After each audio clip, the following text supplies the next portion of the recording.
Selamat pagi jelang siang, Assalamualaikum warahmatullahi wabarakatuh. Gimana kabarnya hari ini? Teman-teman Sinaunang Oma udah siap ya? Karena hari Rabu berarti jadwalnya teman-teman SMA Sederajat. Dan hari ini Kak Putri ingin mengajak teman-teman untuk memastikan, biasa kalau masuk ke masa-masa SMA, SMK sudah mulai terpikir nanti lulus sekolah mau ngapain. Banyak loh yang melanjutkan pendidikan sambil mulai berwirausaha. Menarik nih. Itulah kenapa hari ini Kak Putri akan mengajak teman-teman untuk mulai mengetahui pandangan supaya bisa terampil berwirausaha. Karena hari ini sudah hadir Guru Prakarya dan Kewirausahaan dari SMK Negeri Krian 2 Sidoarjo. Ada Bu Ainun. Selamat siang. Assalamualaikum Bu Ainun. Waalaikumsalam Mbak Putri, selamat siang. Duh, cantik ya, terima kasih sudah datang di CTV. Loh, jadi dibalik ya. Sayang, terima kasih juga Ibu saya sudah. Juga terima kasih. Senang sekali saya pagi ini. Saya itu lihat Ibu tuh cantik banget. Saya jadi berpikir apa ini juga diusahakan. Jadi ini dijual, ini dijual. Cincinnya bagus, gelangnya bagus, brosnya bagus. Mbak Putri bisa saja ya. Investasi Mbak Putri. Betul, betul Bu.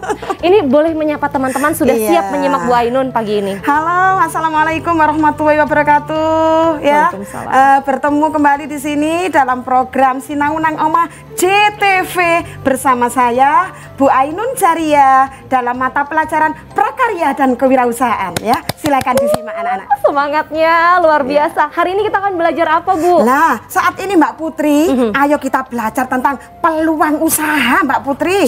Karena apa sih? Kita lihat kondisi saat ini ya. Mewabah COVID. Lah ini merupakan hal yang perlu kita amati dan kita cermati dalam membuka usaha baru, membuka peluang usaha baru untuk menciptakan lapangan kerja di dunia usaha dan dunia industri. Kata Mbak siapa Putri, anak sekolah nggak bisa memulai wirausaha? Betul sekali. Selama pendidikan tetap diprioritaskan, usaha juga bisa dijalani ya Bu ya? Harus ya. Jadi kita harus mendidik anak-anak dari tahap nol, tahap dasar untuk memiliki kemampuan jiwa berwirausaha sebagai seorang entrepreneur. Aduh, senang banget semangatnya Bu Ainun. Kita mulai pelajaran hari ini. Kalau teman-teman punya pertanyaan, mumpung ada Bu Ainun di sini, silahkan ya disampaikan lewat WhatsApp ke 0823 3089 9899. Nanti di tengah dan akhir acara Kak Putri akan minta Bu Ainun untuk menjawab pertanyaan teman-teman. Sekarang kita fokus dulu ke materi supaya mulai terbuka pandangan untuk memiliki peluang usaha. Silakan Bu Ainun. Terima kasih Mbak Putri ya. Anak-anak, mari kali ini kita belajar tentang peluang usaha ya.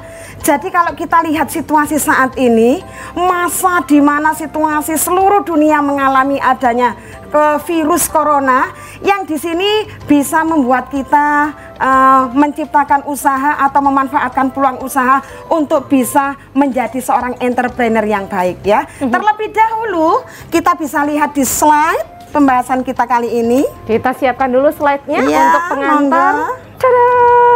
Nah, ini dia.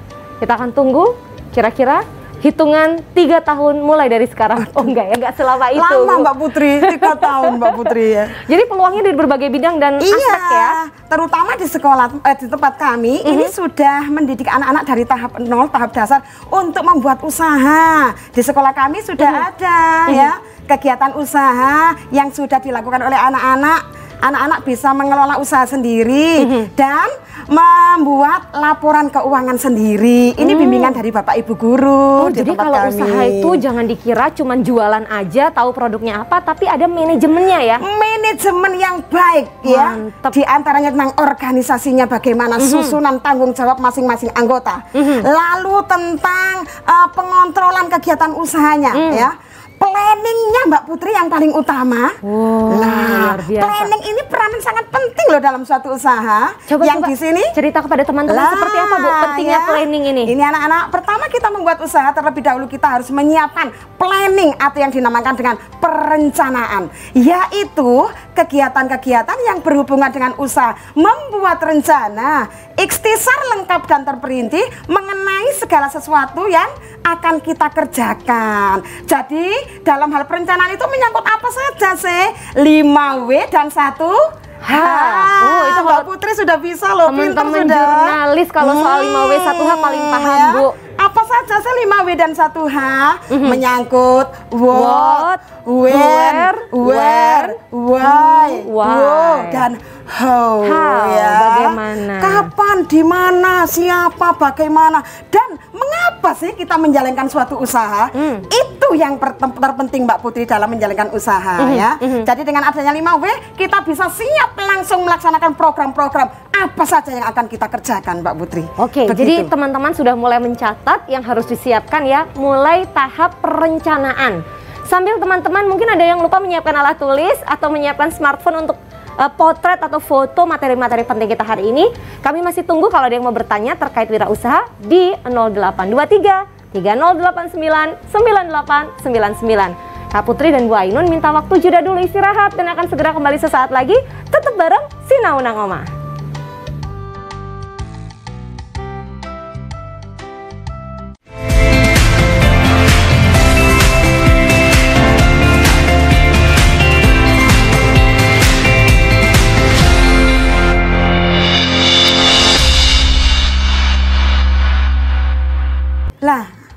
Nah, kita balik lagi Sinaunang Oma. Bu Ainun sudah gak sabar untuk memulai. Silahkan Ibu slide-nya.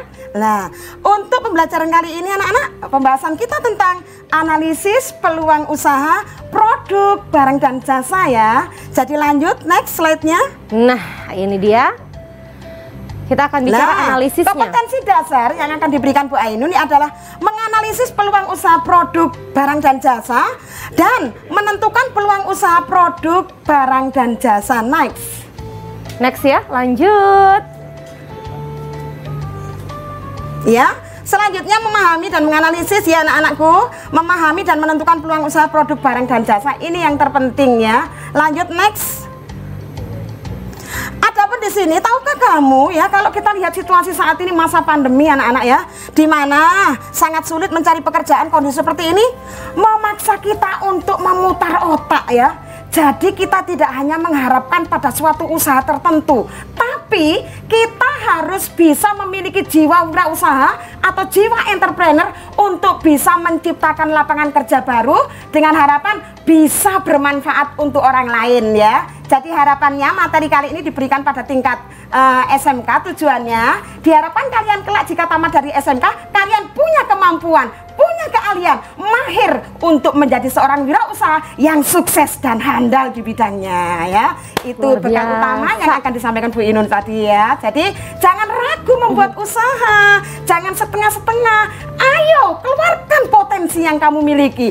Kemampuan apa, ide apa yang ada pada dirimu untuk dikembangkan dan dimanfaatkan untuk bisa menciptakan peluang usaha yang baru yang memiliki inovasi dan daya kreativitas yang tinggi serta siap bersaing di pasaran ya. Ini bekal utama yang perlu kamu ketahui ya di masa pandemi ini pentingnya. Lanjut next.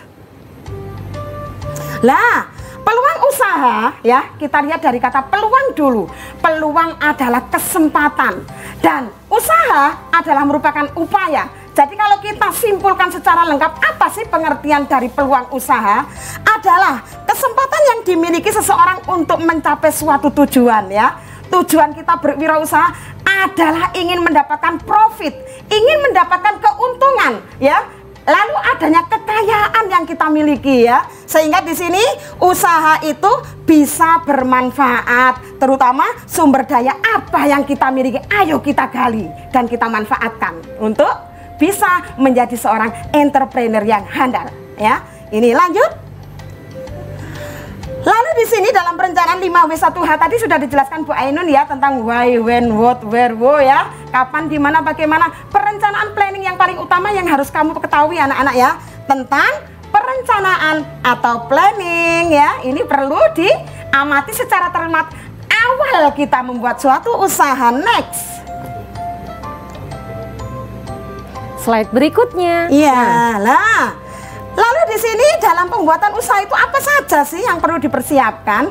Yang pertama anak-anak, spesifikasi produk. Mengenai spesifikasi produk ini berhubungan dengan hal-hal yang sifatnya merupakan hal kelebihan dari produk yang ditawarkan. Misalnya spesifik produknya, misalnya kalau berupa handphone ya, misalnya RAM-nya besar. Kalau otomotif misalnya isi dalam mobil itu kapasitasnya berapa orang, itu yang perlu kita amati tentang spesifikasinya. Jadi tentang hal-hal yang lebih dari produk yang kita tawarkan ya. Lanjutnya kelayakan produk. Kelayakan produk di sini berhubungan dengan studi kelayakan usaha yang di sini berhubungan dengan analisis SWOT, strength, weakness, opportunity, dan threat ya, mengenai kekuatan, kelemahan, hambatan, dan masalah tentang ancaman usaha. Itu yang perlu kita cermati. Ancaman itu mengenai apa sih? Persaingan anak-anak ya. Jadi kita untuk menghadapi persaingan harus bagaimana? Ayo promosi yang gencar ya. Ini ya tentang produk. Penguasaan proses produk. Lah, sebagai seorang wirausaha harus pinter-pinter untuk menentukan tentang kegiatan proses produksinya. Jangan sampai proses produksi itu yang kita buat under production dan over production ya. Karena dampaknya dari dua hal ini akan menambah dampak yang sifatnya merugikan ya. Apa jika over production? Apa? Yang pertama, barang kita akan banyak menumpuk di gudang anak-anak ya. Apalagi kalau kamu tahu di gudang itu ya penyimpanannya. Iya kalau nggak kedaluarsa. Iya kalau nggak dimakan tikus, kemasukan virus dan lain sebagainya. Lalu adanya cuaca seperti saat ini ya. Adanya banjir. Waduh, katut arus banjir ya. Ini sudah rusak barangnya. Ini juga merugikan ya. Dan yang terakhir, kejahatan. Kejahatan ini dari tangan-tangan jahil manusia loh ya. Contohnya dijarah, dirampok. Itu merugikan sekali sehingga apa? Kalau barang kita menumpuk di gudang, uang tunai dalam perusahaan berkurang dan tidak bisa diputarkan untuk kegiatan usaha yang kita jalankan. Jadi kalau kita kebanyakan proses overproduksi, waduh merugikan. Lalu sebaliknya kalau under itu apa Bu kekurangannya? Kalau under kekurangannya apa ya? Nanti kita akan gali, Bu Ainun akan menjelaskan. Tapi teman-teman istirahat dulu, tetap jaga semangatnya karena Kak Putri semangat banget nyimak Bu Ainun menerangkan hari ini. Tetap bareng Sinaunang Omah.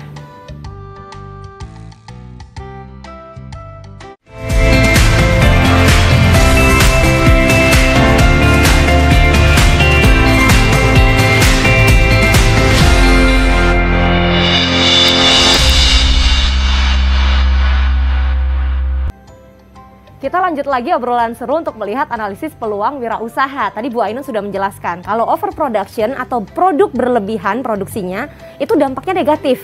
Tapi kalau underproduction juga negatif. Seperti apa Bu Ainun? Begini Mbak Putri ya, kalau kebanyakan bermasalah, terlalu sedikit juga membawa dampak merugikan. Contohnya yang underproduction ya. Produksi itu harus diseimbangkan sesuai dengan permintaan pasar. Lah, dampak yang saya sebut tadi yang kedua adalah underproduction. Dampak yang terjadi dari under ini justru sama juga merugikan. Misalnya yang pertama ya, permintaan di pasar ada 1000, tapi kita membuat 500 produknya. Lah, konsumen akan menunggu datangnya produk kok lama kok nggak datang. Apa yang terjadi? Konsumen akan lari dan pindah ke lain produk. Ya? Beralih ke lain hati ya. Beralih ini justru merugikan besar. Tentu. Biaya promosi kita, perkenalan produk berapa, biaya yang kita keluarkan. Paling besar adalah kegiatan promosi atau modal ini yang dikeluarkan perusahaan saat promosi. Untuk mengenalkan produk saja, biaya itu besar. Belum lagi nyewa artis ibu kotanya di media-media. Semakin lama penayangan kan itu juga uang, biaya yang besar. Saat itulah perusahaan mengeluarkan modal dan dananya untuk kegiatan promosi ini. Waduh, besar sekali Mbak Putri. Lah kalau konsumen sudah pindah dan lari ke lain produk, apa yang harus kita lakukan? Promosi yang kita lakukan sia-sia Mbak Putri ya. Justru merugikan ini dampaknya ya, yang harus kita amati. Selanjutnya, produk sejenis yang telah ada ya. Produk itu tidak hanya satu loh Mbak Putri yang ada. Produk itu macam dan jenisnya banyak sekali. Contohnya lah saja produk sepeda motor, produk elektronik. Tidak satu produk yang ada, tapi banyak macam dan jenisnya. Dan semua wirausaha meminta produknya adalah nomor 1, tidak nomor 2. Bagaimana caranya untuk mensiasati menghadapi produk sejenis yang telah ada? Kita harus siap bersaing. Lah, bersaing ini perlu ada strategi yang kita terapkan ya. Contohnya, memperkenalkan produk, saya ulang kembali tentang promosi tadi. Kualitas produk yang sesuai dengan standar SNI ya.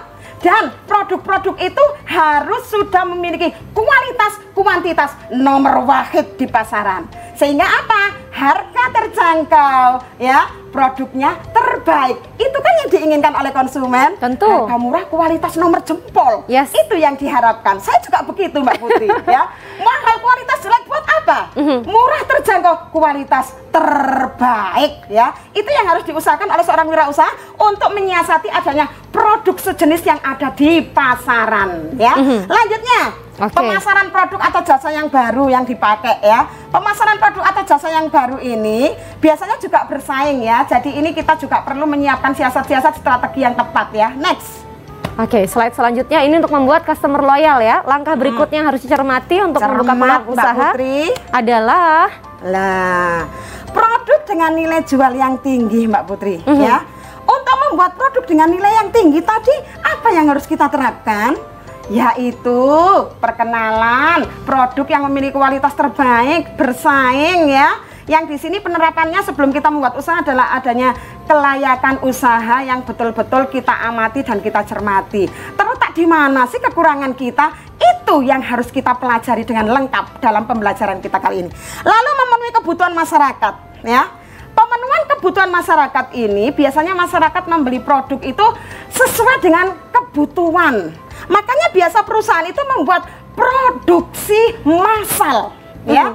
Apa itu produksi massal? Produk yang dibuat secara besar-besaran dan kontinu secara terus-menerus, ya. Lah, untuk apa sih kok terus-menerus dan kontinu? Karena adanya kebutuhan masyarakat yang intens akan produk-produk yang dinantikan. Misalnya produk elektronik, ya. Ini produknya membuat secara terus-menerus dan gencar, ya, untuk memenuhi kebutuhan masyarakat sehingga memiliki nilai manfaat yang tinggi bagi masyarakat, ya. Kerugian yang minimal ini berhubungan dengan angka kerugian, ya, atau yang dinamakan resiko berwirausaha. Apapun pekerjaan yang kita lakukan, Mbak Putri, biar kegiatan apapun yang kita kerjakan selalu siap adanya resiko usaha, ya. Resiko pekerjaan kita selalu ada. Bagaimana cara menyiasati kerugian yang minimal? Resiko ini kita belajar kembali. Kita harus siap dengan pengalaman masa lalu. Pengalaman adalah guru yang paling berharga. Terletak di mana sih kerugian saya kemarin?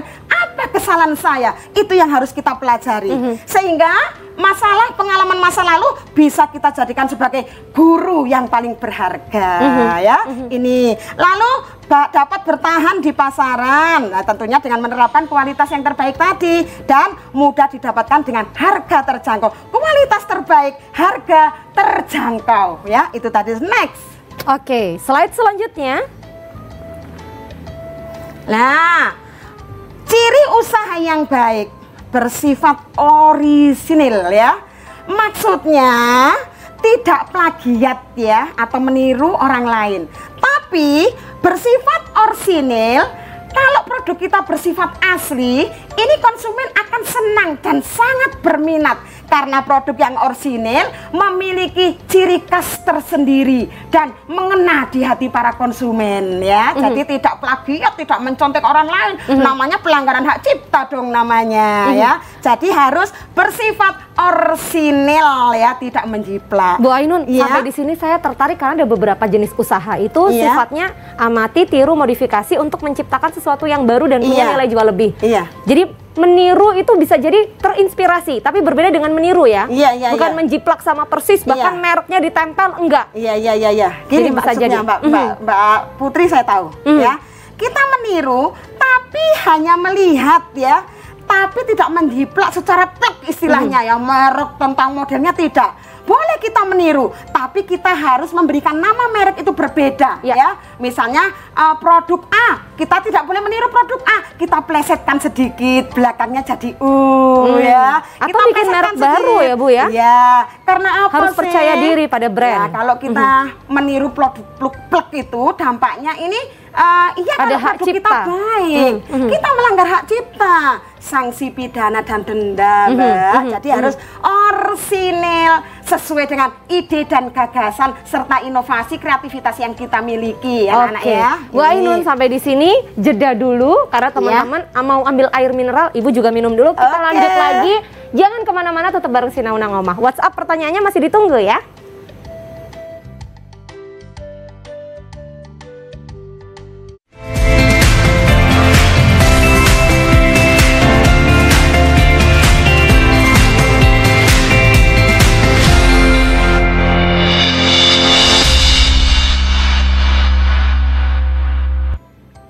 Bikin usaha apalagi baru itu kayaknya mudah susah, tapi memang harus optimis, bisa.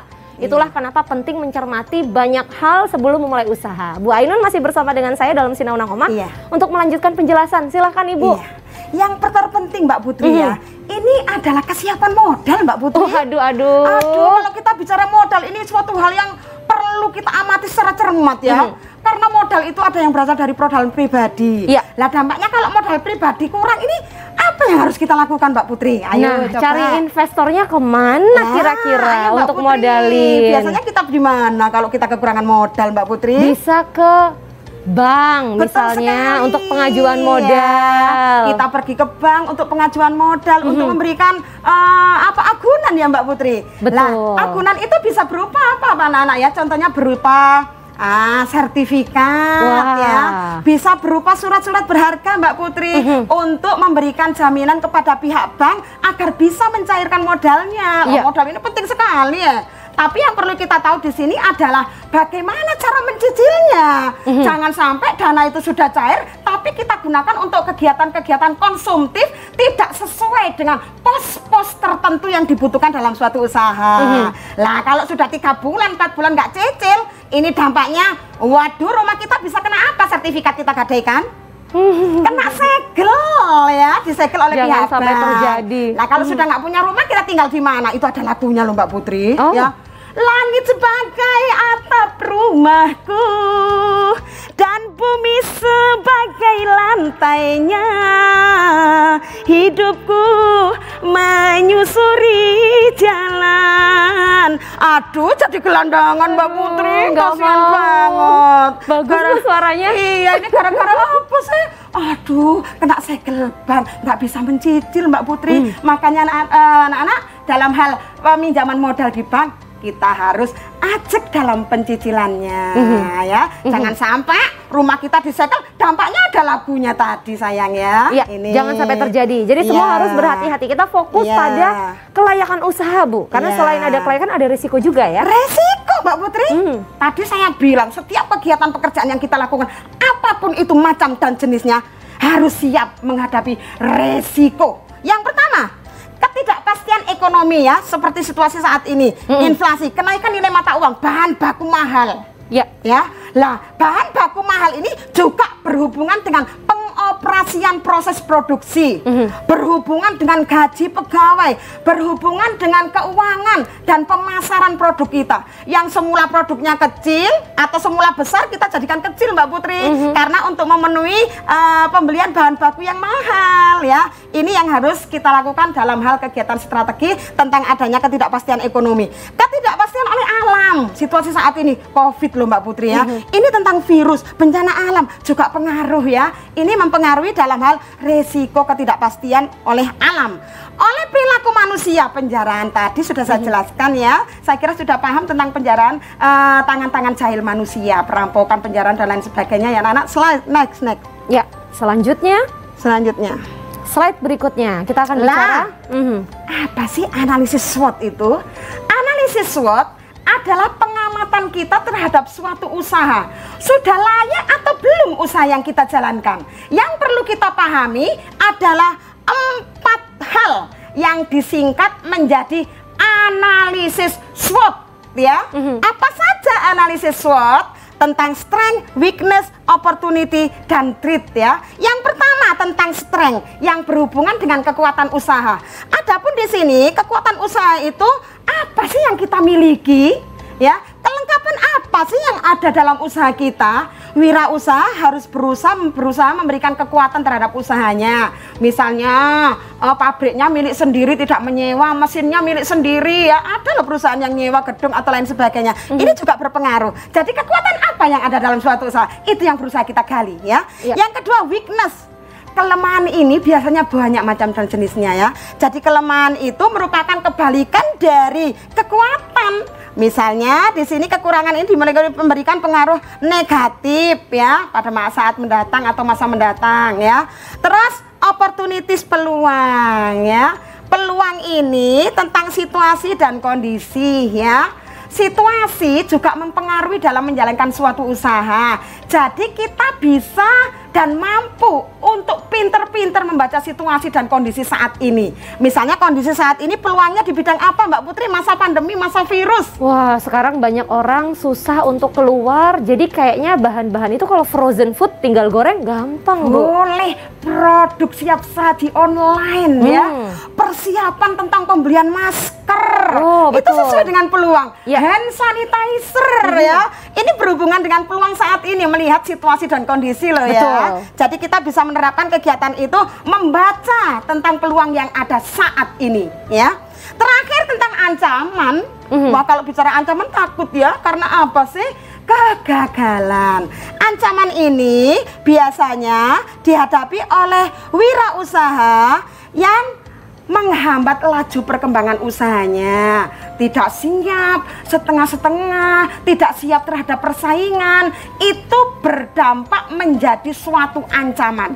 Jadi kalau kita sudah terjun menjadi seorang entrepreneur yang handal, kita harus sudah menyiapkan tentang tindakan apa yang harus kita lakukan untuk menyiasati adanya ancaman, yaitu strategi yang tepat dalam bidangnya. Ya, ini. Lanjut, next. Oke, setelah memahami SWOT analysis, nanti kalau ada pertanyaan kami bacakan di segmen terakhir ya. Teman-teman fokus menyimak dulu. Silakan Mbak Ainun, dilanjutkan. Siklus daur hidup produk. Ya, mengenai siklus daur hidup produk, ini merupakan pengamatan yang perlu kita cermati ya. Di antaranya tahap-tahap yang ada. Pertama, dalam membuat produk, pertama yang kita lakukan adalah memperkenalkan produk kepada khalayak rame ya. Betul. Khalayak rame. Dengan cara perkenalan ini otomatis kegiatan usaha belum masuk keuntungannya. Karena kita masih mengeluarkan uang dana yang besar Mbak Putri untuk kegiatan produksi, kegiatan promosi ya. Jadi ini perkenalan itu pengeluaran perusahaan banyak sekali, keuntungan juga belum masuk. Betul. Ya? Nah, yang kedua pertumbuhan.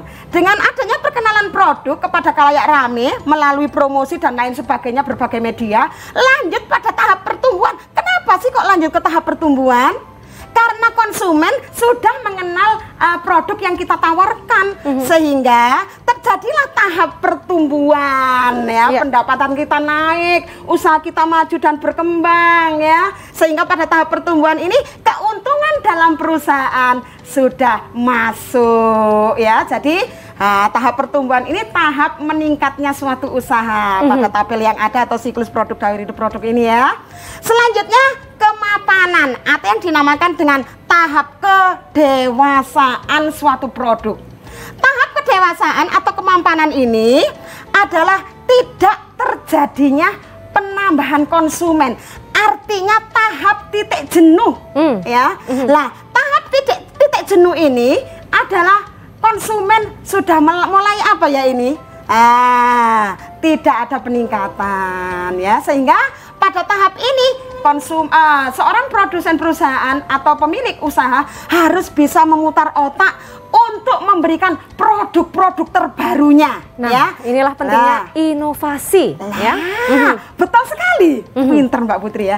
Jadi penerapan inovasi anak-anak ya, karena tahap kemapanan ini dibutuhkan adanya model produk terbaru yang beda dengan produk yang awalnya misalnya ya. Jadi dibuat produk yang baru dengan harapan konsumen tidak bosan, tidak apa ya istilahnya titik jenuh itu bosan ya istilahnya, tidak mau membeli lagi karena produknya pancet saja. Makanya dibutuhkan adanya apa tadi namanya? Inovasi. Nah, inovasi produk terbaru ya ini.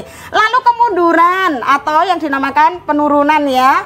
Penjualan dalam keadaan produk lama digantikan dengan produk yang baru. Tadi pengeluaran dengan produk yang bisa meningkatkan angka penjualan ya. Produk terbaru misalnya inovasinya diterapkan, apalagi ditambahi ini itu dan lain sebagainya sehingga menjadi produk yang menarik konsumen ya.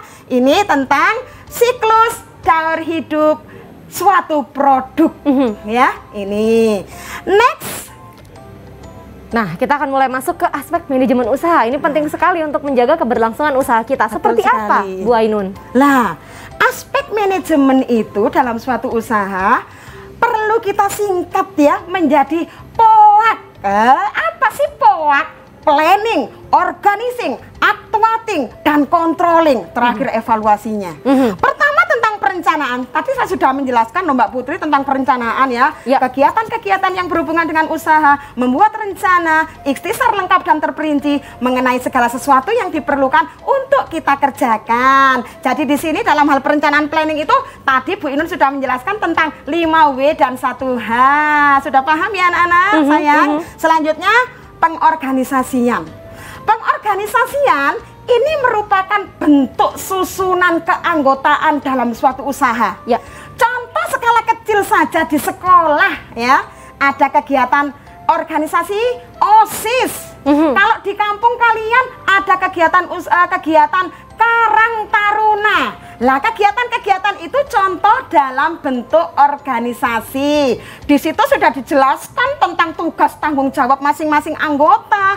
Ada ketua, ada seksi bagian kerohanian, seksi olahraga, seksi kesehatan. Dibagi sesuai dengan tugas dan tanggung jawabnya masing-masing. Yang perlu digarisbawahi di sini, jangan sampai dalam suatu organisasi satu orang menjabat 2 tugas.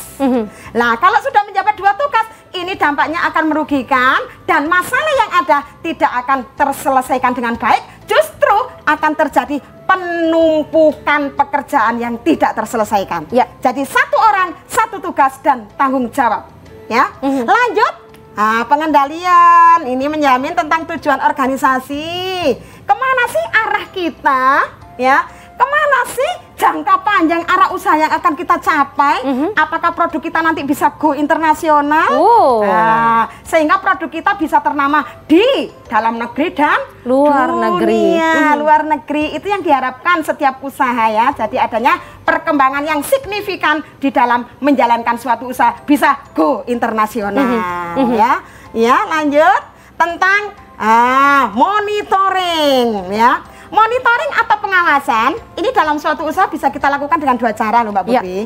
Bisa dilakukan dengan pengawasan secara langsung dan secara tidak langsung. Contohnya pengawasan secara langsung bisa kita lakukan melalui media-media yang ada dalam suatu usaha. Misalnya melalui CCTV ya Mbak Putri, melalui bagian-bagian atau kepala bagian yang bisa diminta informasi. Ini dalam bentuk pengawasan atau monitoring ya. Lalu yang terakhir adalah evaluasi ya. Tentang hal evaluasi ini adalah pengamatan yang cermat terhadap bidang apa yang akan kita tentukan untuk membuat produk kita saat dijual, saat kita akan memasarkan produk. Jangan sampai terjadi produk-produk yang sifatnya rusak ya atau cacat di pasaran. Jadi evaluasi paling akhir ini perlu kita terapkan untuk mengecek produk kita, jangan sampai ada yang salah. Jadi produk kita harus siap dipasarkan dengan hasil yang maksimal ya. Ini contoh dalam hal pengamatan kita tentang aspek manajemen usaha yang lengkap dinamakan dengan POAK, planning, organizing, actuating, dan controlling. Ya, sudah paham ya anak-anak tentang manajemen usaha? Ini banyak hal, saya yakin teman-teman di rumah mencatat satu demi satu. Ternyata untuk bikin usaha itu tidak semudah hanya sekedar melepas produk ke pasar dan menunggu pembeli atau customer datang kepada kita mendapatkan produk kita. Ada tahapan-tahapan yang harus dilalui dan walaupun itu penuh tantangan, challenging ya, tapi kita sebagai wirausaha atau entrepreneur harus optimis bahwa kalau memang produk kita bagus, strategi promosi bagus, marketing bagus, nanti customer akan menjadi loyal kepada produk kita. Nah tadi Bu Ainun bilang soal quality control itu juga penting. Jangan sampai produk yang dilepas pertama bagus, selanjutnya kelupaan, nggak ada QC, quality control, kemudian ada komplain. Karena kalau satu customer komplain, cerita kepada 10 customer lain yang tadi ada potensial buyer atau customer jadi batal beli. Iya, karena produknya cacat. Betul, karena kok nggak sesuai yang dijanjikan. Konsumen jadi kecewa. Betul. Nah ini kalau teman-teman ada pertanyaan ya, apalagi yang lagi mulai usaha, jangan ngomongin usaha yang nilainya modal awal miliaran. Kalau misalnya usahanya mungkin jual minuman di depan rumah, teman-teman pada bilang, enak Bu, ini kalau mau dikembangin kayak gimana? Boleh curhat ke Bu Ainun ya. Boleh, pakar silakan. Bisnis dari SMK Negeri 2 Krian Sidoarjo.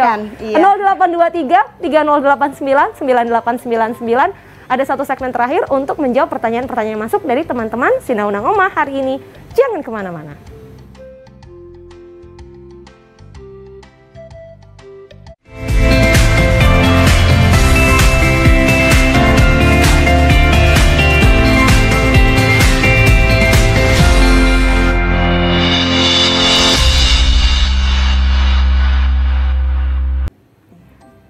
Kita lanjut obrolannya, dan di segmen ini, segmen terakhir, sengaja kami bikin cukup panjang untuk teman-teman bisa bertanya dan berdiskusi.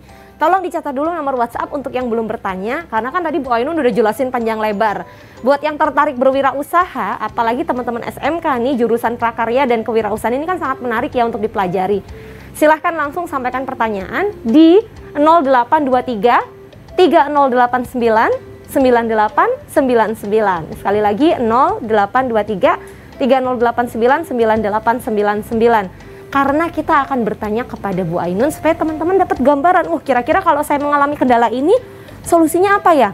Kalau ada masalah seperti ini sebaiknya gimana ya? Kembali ke ilmu yang seperti apa supaya jawabannya betul, supaya nggak nyasar kemana-mana apalagi tersesat. Bu Ainun, ini ada yang menyapa. Wah, menarik sekali pertanyaannya. Assalamualaikum. Waalaikumsalam warahmatullahi wabarakatuh. Mau tanya Ibu, usaha apa yang cocok buat pemula, minim modal dan pengalaman? Jadi betul-betul memulai dari nol. Iya. Apa yang harus dicermati dari lingkungan, melihat ini kebutuhan tetangga kanan kiri saya, teman-teman dekat saya seperti ini, jadi bisa jadi peluang usaha. Iya. Terima kasih atas pertanyaan yang sudah disampaikan. Saya berusaha menjawab tentang usaha apa sih yang cocok buat pemula yang minim modal ya. Perlu kita cermati ya. Untuk membuat usaha tidak harus bermodal besar ya. Modal bisa kita mulai dari tahap standar, tahap kecil yang dinamakan dengan usaha kecil menengah ya. Lah, usaha kecil menengah biasanya usahanya minim modalnya ya. Ini berusaha kita terapkan dan berusaha kita sesuaikan tentang usaha apa sih yang cocok. Melihat situ saat ini kita bisa melihat tentang usaha misalnya pembuatan produk dalam skala kecil, misalnya berupa kue ya, pembuatan telur asin. Lah itu tidak membutuhkan dana yang besar, tapi kita mulai dari dana yang minim untuk memulai proses pembuatan produk dengan usaha kecil menengah ya. Ini jadi kita tidak usah gelisah dananya harus besar, tidak ya. Semua wirausaha sukses Indonesia itu bermula dari modal yang kecil ya. Jadi berusaha dari nol sehingga step by step sampai menjadi wirausaha yang sukses ya. Contoh-contoh wirausaha sukses Indonesia mungkin kamu sudah paham ya. Dan selanjutnya apa tadi pertanyaannya Mbak Putri yang kedua? Kalau minim pengalaman. Lah, anak-anak jangan gelisah. Sekarang itu penggunaan IT atau teknologi itu sudah mudah kita cari. Untuk mencari pengalaman, kita tinggal klik saja di media internet kamu untuk mengetahui tentang cara-cara, hal-hal yang berhubungan dengan kebutuhan usaha kamu untuk kamu lihat dalam bentuk media.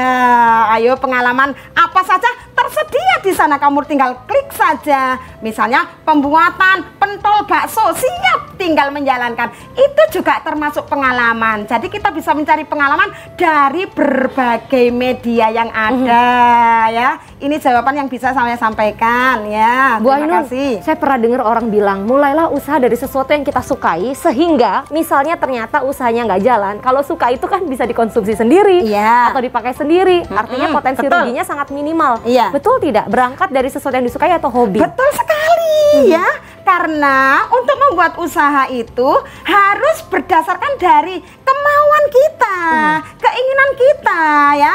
jangan sampai kita membuat usaha karena orang lain, tidak, tapi bermula dari keinginan diri kita sendiri, dari ide dan gagasan kita sendiri, baru kita bisa menciptakan usaha yang baru ya. Jadi dari minat kesenangan sendiri, buat apa kalau kita nggak senang membuat usaha? Kita harus menyenangi usaha yang akan kita jalankan terlebih dahulu, baru muncul ide-ide, muncul gagasan, sehingga bisa kita terapkan inovasi dalam pembuatan suatu produk usaha. Ya, biasa sekali. Kita harus minat dulu. Mudah-mudahan terjawab ya teman-teman tadi yang bertanya itu. Terutama kita lanjut ke pertanyaan berikutnya. Siang Ibu mau tanya, bagaimana cara menggali potensi diri untuk memulai berwirausaha? Terima kasih. Ini dari Hari di Wonorejo Timur. Wah, pertanyaan dari Mas Hari ini. Potensi diri ini bermula dari kegiatan pembelajaran kita ya.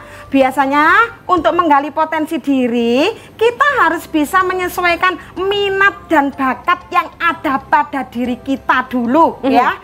Sudah sesuai belum usaha kita? Karena untuk menemukan kemampuan dalam diri itu juga susah. Jadi kita harus bisa menggali apa sih yang ada, bidang apa sih yang saya inginkan, dicocokkan dengan situasi dan kondisi saat ini ya. Jadi dalam hal potensi diri ini bisa kita mulai dari diri pribadi kita sendiri atau berdasarkan dari masukan-masukan orang lain. Itu bisa kita untuk menggali diri kita. Kemampuan kita terletak di mana sih? Tolong sih saya dicek ini pintar dalam bidang apa? Loh, kamu itu pandai dalam hal misalnya memasarkan produk, membuat produk ini enak loh makananmu seperti itu ya. Itu kemampuan menggali diri, bisa dinilai orang lain atau berasal dari diri kita sendiri. Ini sekaligus menjawab pertanyaan misalnya memulai usaha dengan bermitra. Karena kan ada beberapa orang itu kurang nyaman kalau mengerjakan sendiri, tapi butuh bantuan orang lain. Misalnya satu orang jago banget nih produksinya, orang yang lain lebih jago untuk pemasaran atau marketing, itu bisa bekerja bersama ya? Betul sekali, yang dinamakan dengan join ya, atau yang dinamakan kerjasama antara partner yang satu dengan yang lain ya. Jadi dalam hal join ini bisa menambah kekuatan suatu usaha karena adanya dua pemikiran untuk membawa arah visi dan misi usaha kita ke arah yang maju, sehingga kesuksesan akan dimiliki oleh dua orang karena berpikirnya bersama. Misalnya pembagian dalam hal bentuk investasi ya, kerjasama ya, ini bisa bagus sekali Mbak Putri, karena dengan adanya kerjasama ini bisa membawa arah usaha ke arah yang lebih maju karena berdasarkan pemikiran dari beberapa teman atau bentuk join kerjasama ya. Ini jangan takut untuk bermitra, apalagi harus bermitra yang nyaman dan bisa dipercaya. Karena pada dasarnya wirausaha kan tidak bisa hidup seorang diri, butuh adanya kerjasama dengan orang lain. Betul. Ya, itu kerja tim ya Bu ya. Iya, harus kerjasama. Walaupun kepemilikannya oleh seseorang, tapi tidak menutup kemungkinan tetap butuh tim untuk bisa mengerjakannya bersama-sama. Betul sekali, harus bekerja sama. Tidak bisa kita hidup seorang diri dalam berwirausaha. Butuh partner. Kita lanjut lagi. Ini pertanyaan menarik lain datangnya dari Mas Robi. Assalamualaikum warahmatullahi wabarakatuh. Waalaikumsalam. Saya Muhammad Abduh Alfarobi, bisa dipanggil Robi. Mau bertanya, menurut pendapat Ibu Ainun, bagaimana tanggapan Ibu tentang melakukan persaingan bisnis yang sehat tanpa melakukan hal-hal yang merugikan pesaing yang kita saingi? Mohon tanggapannya, terima kasih. Mas Robi, ini keren sekali pertanyaannya. Bertanya bagus ya, sekali ini ya. Bertanya untuk tidak menyakiti pesaing. Wih, jos banget. Saya suka sekali pertanyaannya. Etika. Gimana nih Bu? Berbobot ini pertanyaannya. Kalau saya tahu, menurut pendapat saya ini tanggapannya adalah kita itu setelah mengeluarkan suatu produk, kita harus siap bersaing ya. Bagaimana sih cara persaingan kita agar tidak menjatuhkan orang lain? Itu kan yang dimaksud. Betul. Lah, kita harus bersaing secara sehat ya. Tentunya tidak merugikan pihak-pihak produk lain ya. Jadi bersaing secara sehat itu kita harus menerapkan kemampuan dalam bidang inovasi masing-masing produk. Kamu membuat produk seperti ini, aku produknya seperti ini. Jadi saling bersaing secara sehat berdasarkan kemampuan inovasi. Jadi tidak ada pihak yang tersakiti. Contoh ini ya, produk sepeda motor saja. Lah, produk sepeda motor ini ayo coba kita lihat ya, produknya bersaing, modelnya bervariasi. Kamu suka warna apa? Magiku, Hibiniu, merah, kuning, hijau, dan ungu. Pilih sesukamu. Produk apa, merek apa yang kamu inginkan. bentuk contoh bersaing secara sehat di pasaran industri usaha ya. Jadi inovasi, kreativitas itu tidak akan menyakitkan orang lain. Karena apa? Bersaing secara sehat. Nah, itu Mbak Putri jawabannya sayang ya. Ya, jadi tidak ada ceritanya merendahkan produk orang lain. Makanya itu. Sebaiknya kalau ingin mengunggulkan produk kita, unggulkan saja kelebihannya tanpa menunjukkan kelemahan produk lain. Karena kalau kita menunjukkan kelebihan produk kami adalah ini dan ini, customer akan melihat, iya ya produk yang lain nggak ada ininya. Produk yang itu nggak ada ininya. Wah, ini berarti bagus ini. Lah, gitu. Betul sekali. Itu pertanyaan yang saya jawab ya. Terus satu lagi Bu Ainun. Iya, silakan. Kadang-kadang kan ada customer komplain. Ini kok gini ya, ini kok gitu. Itu justru bisa jadi masukan untuk inovasi. Betul sekali. Makanya dalam suatu produk itu ada yang dinamakan dengan kotak kritik dan saran ya. Jadi jika kita kurang puas terhadap produk yang kita beli, ayo berikan kritik dan saranmu pada kolom yang tersedia. Tentang apa kekurangannya, kamu bisa memberikan masukan-masukan yang membangun bagi suatu usaha. Baik sekali itu ya. Jangan tertutup ya, kritik itu bisa jadi kritik membangun. dan saran yang membangun, tapi tidak kritik yang menjatuhkan. Ya, ini. Lanjut pertanyaan dari SMK Krian 2. Hai Veronica Julia. Kelas 12 Multimedia 3. Ibu, saya mau bertanya bagaimana jika saya gagal dan pada akhirnya terpaksa harus menutup bisnis tersebut? Harus nangis 3 hari 3 malam nggak Bu? Aduh, menderita dong ya. Untuk gagal itu suatu hal yang biasa ya. Usaha apapun, wirausaha sukses Indonesia pun itu tidak langsung sukses kaya, sukses jadi milioner, tidak.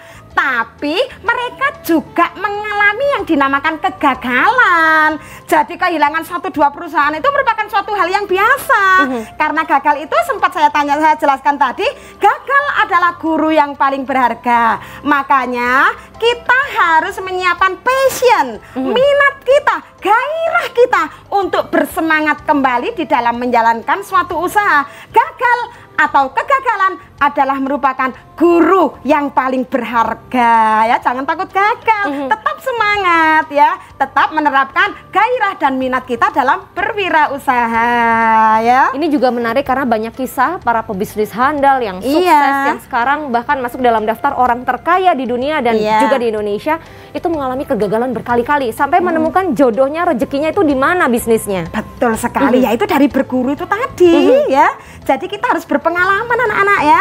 Kalian harus bisa membaca situasi tentang apa sih, di mana sih letak kegagalan saya di masa lalu.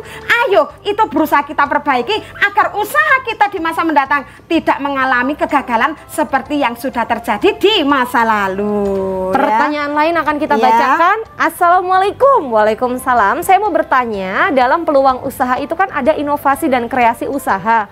Tolong dibantu jelaskan mengenai hal ini dan hubungan antara kedua hal ini dengan konsumen. Jadi antara inovasi, kreasi usaha itu apakah hal yang sama atau berbeda? Dan keterkaitannya dengan konsumen. Nah, begini. Oh, ini Mas Saiful ini pertanyaannya. Iya, berbobot sekali. Luar biasa ya. Pertanyaannya hebat-hebat semua ya. Sudah pinter-pinter anak-anak ini menjalankan usaha ini ya.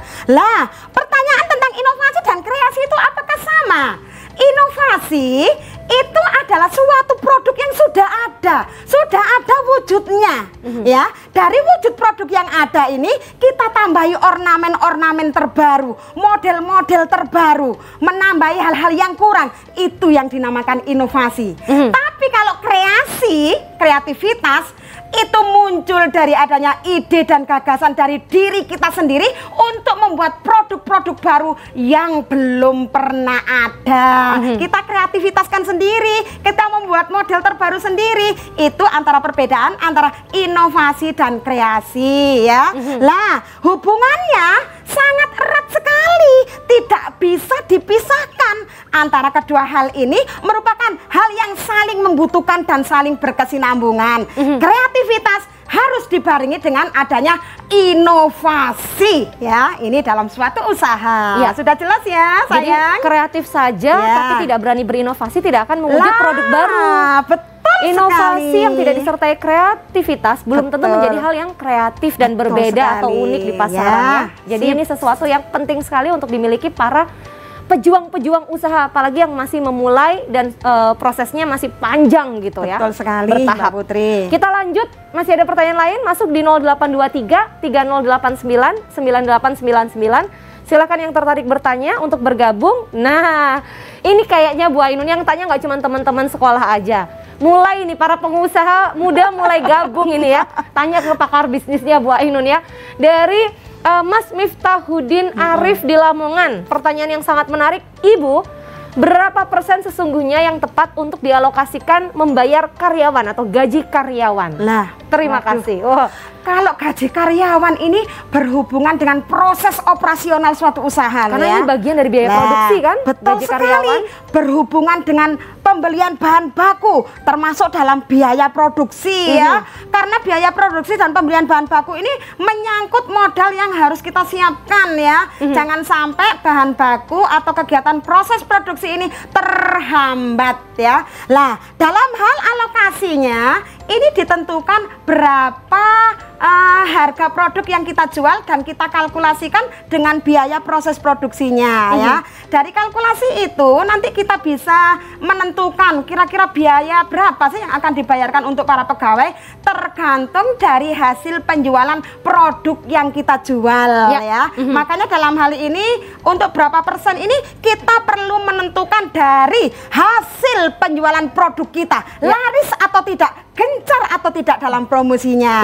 Baru kita bisa memilih berapa persen untuk gaji para pegawai ya. Idealnya itu kurang dari 50% atau boleh lebih, karena kan kita harus ada spare resiko, misalnya ada bulan-bulan tertentu sepi order atau sepi omset, dan kita tetap harus menggaji karyawan. Nah, jadi itu tergantung kebijaksanaan pemilik perusahaan ya. Kira-kira ada kendala apa, biasanya pihak perusahaan atau pemilik ini bisa memutuskan hal-hal yang sifatnya tidak merugikan karyawannya untuk jangka panjang ya. Betul sekali. Bu Ainun pengennya ngobrol lebih panjang lagi, tapi mohon maaf untuk pertanyaan-pertanyaan via WhatsApp yang belum terjawab karena waktu kita hampir habis ini, sisa hanya sekian detik. Jadi saya mau sampaikan terima kasih untuk Bu Ainun sudah hadir hari ini.